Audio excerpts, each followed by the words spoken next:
শ্রেণীর শিক্ষার্থীবৃন্দরা, আশা করি তোমরা ভালো আছো। আজ আমি তোমাদের প্রাথমিক গণিত বইয়ের অধ্যায় 2 যোগ ও বিয়োগ পৃষ্ঠা নং 65 নিয়ে আলোচনা করব। তাহলে 65 পৃষ্ঠায় দেখো, প্রথমে একটি প্রশ্ন দেওয়া রয়েছে। কি প্রশ্ন আছে দেখো, 125 বিয়োগ 43 বিয়োগ কিভাবে করতে পারি। তাহলে 125 থেকে আমরা কিভাবে 43 বিয়োগ করতে পারি সেটাই নিয়ে আজ আমি আলোচনা করব। তাহলে চলো শুরু করা যাক।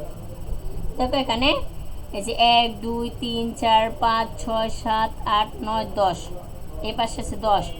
এখানে 1 2 3 4 5 6 7 8 9 10, পাশাপাশি আছে 10টি বক্স এবং উপর নিচে আছে 10টি। তো 10 আর আছে 10, তাহলে 10 10 এ 100, 10 10 এ 100। তাহলে 100 আছে। এর পাশে দেখি 1 2 3 4 5 6 7 8 9 10, তাহলে এখানে 10 10 করে 20, তাহলে 120। এখানে আছে 5টা, তার মানে 125। তার মানে কত? 125 থেকে আমরা 43 বিয়োগ করি। তাহলে এখানে 125 আছে। এই বছর থেকে দেখো এখানে 125 সংখ্যা দুইটি দেখো, বিয়োগ 43। স্থানীয় মানের সাহায্যে সাজিয়ে নিই। তাহলে স্থানীয় মান সাজিয়ে আমি সাজিয়ে নিলাম। দেখো একক স্থানীয় আছে কত? 5টা, এই যে 5। আর দশক স্থানীয় আছে 2, শতক স্থানীয় আছে 1, মানে 125। এইটা বুঝতে পেরেছ? তো সাজিয়ে নিলাম। এরপর দেখো এখানে বক্সগুলো, এই যে এই পাশে 10, এর পাশে 10, তাহলে 10 আছে 100। এখানে দেখো আছে 1 2 3 4 5 6 7 8, 8। এর পাশে আছে 1 2 3 4 5 6 7 8 9 10, তাহলে 8। আর এই পাশাপাশি আছে 8, উপর নিচে আছে 10, তাহলে 8 10 এ 80। আর এখানে দেখো 1 2 3 4 4, তাহলে 80 আছে।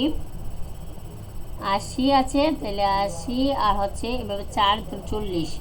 80 আর 40 হচ্ছে 120। 80 আর 40 কত? 120। লেবারক্রমভাবে 120 আছে। তা দেখো এখানে 60। এর পাশে দেখো 2টি, 10 10 করে 20, আর এখানে আছে 40টি ঘর। এরপর দেখো এখানে 125 বিয়োগ 43।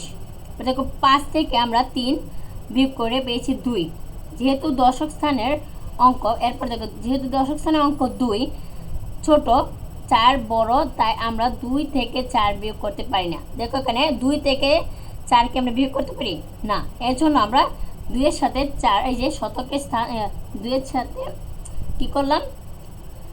10 যোগ করলাম। এই যে দেখো শতকের স্থান থেকে 100 দশকের স্থানের 2 এর সাথে যোগ করে পাই 10 যোগ 2 সমান 12। তাহলে কত হচ্ছে? 12। 12 থেকে 4 বিয়োগ করলে কত পাই আমরা? 8। তাহলে এখানে 82, 8। এরপর দেখো হাতে কিন্তু আমাদের 1 থাকে, তো এখানে 1 থেকে 1 বিয়োগ করলে কত হয়? 0। কিন্তু আমরা এই বাম দিকে 0 বসাবো না। তাহলে কত হয়েছে? 82। তো কত হয়েছে দেখো, 125 বিয়োগ 43 সমান 82। এটাই হচ্ছে এই যে এটার উত্তর। আশা করি তোমরা এই অঙ্কটি বুঝতে পেরেছ। আজ এ পর্যন্তই, বিদায়। পরবর্তী ক্লাসে আবার দেখা হবে।